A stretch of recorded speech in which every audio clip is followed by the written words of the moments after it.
ದಾನ ಮಾಡೋದು ಅಂತ ಹೇಳಿದ್ರೇ ಅದು ಒಂದು ಶ್ರೇಷ್ಠವಾದ ಕಾರ್ಯ ಅಂತ ಹೇಳಲಾಗುತ್ತೆ.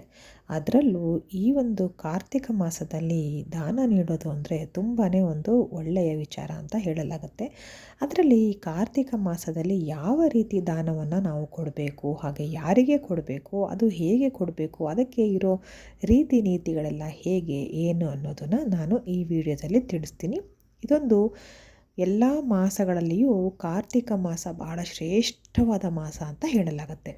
ಯಾಕೆ ಅಂತ ಹೇಳಿದ್ರೆ ಈ ಒಂದು ಕಾರ್ತಿಕ ಮಾಸದಲ್ಲಿ ಈ ವಿಷ್ಣು ಭಗವಾನರವರು ನಿದ್ದೆಯಿಂದ, ಅದರಲ್ಲೂ 4 ತಿಂಗಳ ಯೋಗ ನಿದ್ರೆಯಿಂದ ಎಚ್ಚರಗೊಳ್ತಾರೆ ಅಂತ ಹೇಳಲಾಗುತ್ತೆ.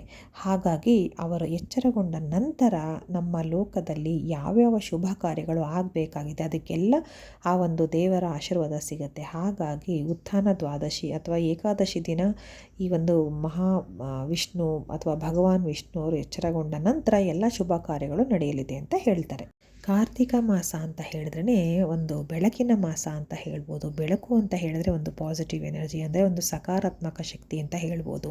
ಹಾಗಾಗಿ ಈ ಒಂದು ಕಾರ್ತಿಕ ಮಾಸದಲ್ಲಿ ದಾನ ಕೊಡೋದ್ರಿಂದ ಇನ್ನೂ ಒಂದು ಆ ರೀತಿಯ ಒಂದು ಸಕಾರಾತ್ಮಕ ಶಕ್ತಿ ಹೆಚ್ಚಾಗುತ್ತೆ ಅಂತ ಹೇಳ್ತಾರೆ.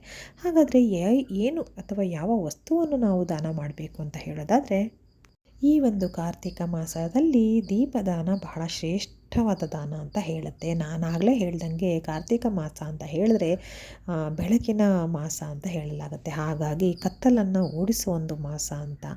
ಹಾಗಾಗಿ ಈ ಒಂದು ಕಾರ್ತಿಕ ಮಾಸದಲ್ಲಿ ನಾವು ದೀಪಗಳನ್ನು ದಾನ ಮಾಡೋದ್ರಿಂದ ತುಂಬಾ ಒಳ್ಳೆಯದಾಗುತ್ತೆ. ಎಷ್ಟೋ ಒಂದು ಕೆಟ್ಟ ಶಕ್ತಿಗಳು ನಾಶ ಆಗುತ್ತೆ, ನಮಗೊಂದು ಪಾಸಿಟಿವ್ ಎನರ್ಜಿ ಸಿಕ್ಕತ್ತೆ, ಹಾಗೆ ನಮ್ಮ ಕುಟುಂಬದಲ್ಲಿ ನೆಮ್ಮದಿ ವಾತಾವರಣ ನೆಲೆಸುತ್ತೆ ಅಂತ ಹೇಳ್ಬೋದು. ಹಾಗಾದರೆ ದೀಪ ಅಂತ ಹೇಳಿದ್ರೆ ಅದನ್ನು ಹೇಗೆ ಕೊಡಬೇಕು ಅನ್ನೋದು ವಿಚಾರ. ದೀಪ ಅಂತ ಹೇಳಿದ್ರೆ ಹಣತೆಗಳನ್ನು ಕೊಡಬೇಕಾಗತ್ತೆ. ಹಾಗೆ ಒಂಟಿ ದೀಪ ಅಥವಾ ಒಂಟಿ ಹಣತೆಗಳನ್ನು ಯಾವುದೇ ಕಾರಣಕ್ಕೂ ಕೊಡಬಾರ್ದು. ಜೋಡಿ ದೀಪಗಳು ಅಥವಾ ಜೋಡಿ ಹಣತೆಯನ್ನೇ ಕೊಡಬೇಕಾಗತ್ತೆ. ಹಾಗೆ ಖಾಲಿ ಹಣತೆಯನ್ನು ಯಾವತ್ತೂ ಕೊಡಬಾರ್ದು. ಅದನ್ನು ನೀವು ಅದರ ಜೊತೆಗೆ ಬತ್ತಿಗಳನ್ನು ಇಡಬೇಕಾಗುತ್ತೆ. ಹಾಗೆ ಎಣ್ಣೆಯನ್ನು ಸಹ ಕೊಡಬೇಕಾಗತ್ತೆ. ಈಗ 2ಕ್ಕಿಂತ ಹೆಚ್ಚು ದೀಪಗಳನ್ನು ಸಹ ನೀವು ದಾನ ಮಾಡಬಹುದು, ಆದರೆ ಅದು ಜೋಡಿ ರೂಪದಲ್ಲೇ ಇರಬೇಕಾಗತ್ತೆ. ಅಂದರೆ 2 ದೀಪಗಳು ಅಥವಾ 2 ಹಣತೆಗಳು 4, 6, 8, 10 ಹೀಗೆ ಈ ರೂಪದಲ್ಲಿ, ಅಂದರೆ ಸಮ ಸಂಖ್ಯೆಯಲ್ಲಿ ನೀವು ದೀಪಗಳನ್ನ ದಾನ ಮಾಡಬೇಕಾಗತ್ತೆ. 2 ಹಣತೆ ಕೊಡ್ತೀರಾ ಅಂದರೆ ಅದಕ್ಕೆ 4 ಬತ್ತಿಗಳು, ಅಂದರೆ ಒಂದು ಹಣತೆಗೆ 2 ಬತ್ತಿ ಲೆಕ್ಕದಲ್ಲಿ 4 ಬತ್ತಿಗಳು.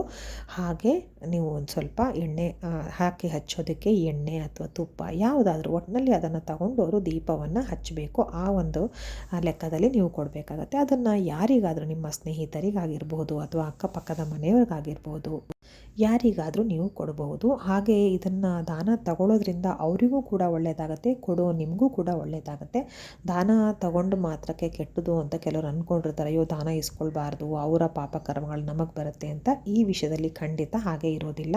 ನೀವೇನು ಹಣತೆಗಳು ಅಥವಾ ದೀಪಗಳು ಹಾಗೆ ಅದನ್ನು ಹಚ್ಚೋದಕ್ಕೆ ಎಣ್ಣೆ, ಹೂ ಬತ್ತಿ ಆಗಿರ್ಬೋದು ಅಥವಾ ಮಾಮೂಲಿ ರೆಗ್ಯುಲರಾಗಿ ಯೂಸ್ ಮಾಡುವಂಥ ಬತ್ತಿ ಆಗಿರ್ಬೋದು, ಎಣ್ಣೆ ಬತ್ತಿ, ಅದನ್ನೆಲ್ಲವನ್ನು ದಾನ ಕೊಡೋದ್ರಿಂದ ನಿಮಗೂ ಎಷ್ಟು ಪುಣ್ಯ ಸಿಕ್ಕತ್ತೋ ಅದೇ ರೀತಿ ದಾನ ತಗೊಳ್ಳೋರಿಗೂ ಕೂಡ ಪುಣ್ಯ ಸಿಕ್ಕತ್ತೆ.